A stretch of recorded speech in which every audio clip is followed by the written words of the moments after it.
অতিরঞ্জিত কোনো কিছুই ভালো না। আপনি ইট মারবেন, আপনার উপর তো পাটকেল আসবে ভাই। এটা তো বাংলাদেশের বাস্তবতা, তাই না? তো এখন আপনি যদি নিজে নিজে খোঁচাইয়া ইট মেরা পাটকেল খান, তখন তো মানুষের আসলে কিছু বলার থাকবে না। আমরা যারা অন্যায় নিয়ে কথা বলি, আমাদের যারা যতটুকু সম্ভব প্রতিবাদ করি, সেখানে তো আমরা আসলে দোষ দেখব না। বাংলাদেশের রাজনৈতিক ইতিহাসে যেই দলগুলো নির্বাচনে হাইরা যায়, তারা জীবনেও স্বীকার করে না যে নির্বাচন সুষ্ঠু হয়েছে। তবে যে যে আসনে জিতে বলে আমার আসনটা ছাড়া বাকি সবগুলা নির্বাচন এখানে কারচুপি হয়েছে, ইঞ্জিনিয়ারিং হয়েছে, অথবা পাতানো নির্বাচন ছিল। নানানজন নানানভাবে নানান নির্বাচনে মন্তব্য করেন। একদিকে যখন জনাব তারেক রহমান আপনার এই নির্বাচনে বিজয়ের পর জামায়াতের যিনি প্রধান আছেন ডাক্তার শফিক সাহেব, এনসিপির যে প্রধান আছেন নাহিদ, তাদের বাসায় দেখা করতে গেলেন। অপরদিকে নাসির উদ্দিন পাটোয়ারি, এই ছেলেটাকে কোনোভাবেই আমার রাজনীতিবিদ মনে হয় না, মানে জোকার ছাড়া আর কিছু মনে হয় নাই। তো আজকে তারেক রহমানকে নিয়ে যে বক্তব্য দিয়েছে, এটাও কিন্তু অধ্যত্বপূর্ণ এবং উস্কানিমূলক একটা বক্তব্য, একটা স্টেটাস। আর এই স্টেটাসের পর বিএনপির নেতাকর্মীরা তারা যদি নাসিরুদ্দিন পাটোয়ারির বিরুদ্ধে কোনো অ্যাকশনে যায়, তখন আপনি কিভাবে থামাবেন? একদিকে মির্জা আব্বাসকে গুতাইতে গুতাইতে গুতাইতে ওনার মানে অস্তিত্বের উপর আঘাত নিয়ে আসছিল। এবার তারেক রহমানকে নিয়ে কি দিচ্ছে জানেন? অভিনন্দন। তারেক রহমানকে অভিনন্দন দিচ্ছে। নিচের অংশটা হচ্ছে ট্রলিং। ইঞ্জিনিয়ার তারেক রহমান।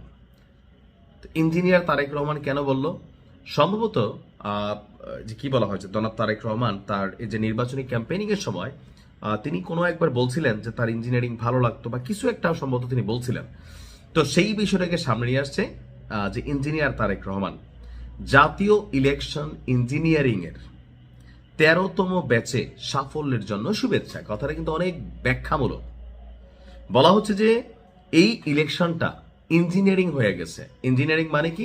এটা পাতানো ছিল। ডক্টর ইউনূস, নির্বাচন কমিশন এবং বিএনপি তারা মিলা নাকি এই নির্বাচনটাকে ইঞ্জিনিয়ারিং করে ফেলছে।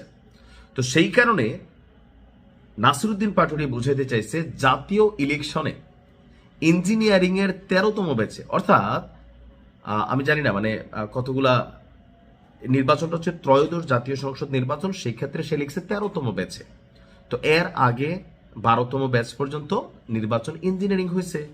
তো সেই জন্য সে লিখছে আইসা ইঞ্জিনিয়ারিং এর 13তম ব্যাচে মানে ত্রয়োদশ জাতীয় সংসদ নির্বাচনে সাফল্যের জন্য শুভেচ্ছা জাতীয় ইলেকশন ইঞ্জিনিয়ারিং এর। অর্থাৎ বিষয়টা বোঝার জন্য মাথার মধ্যে একটু তেরা আসবে।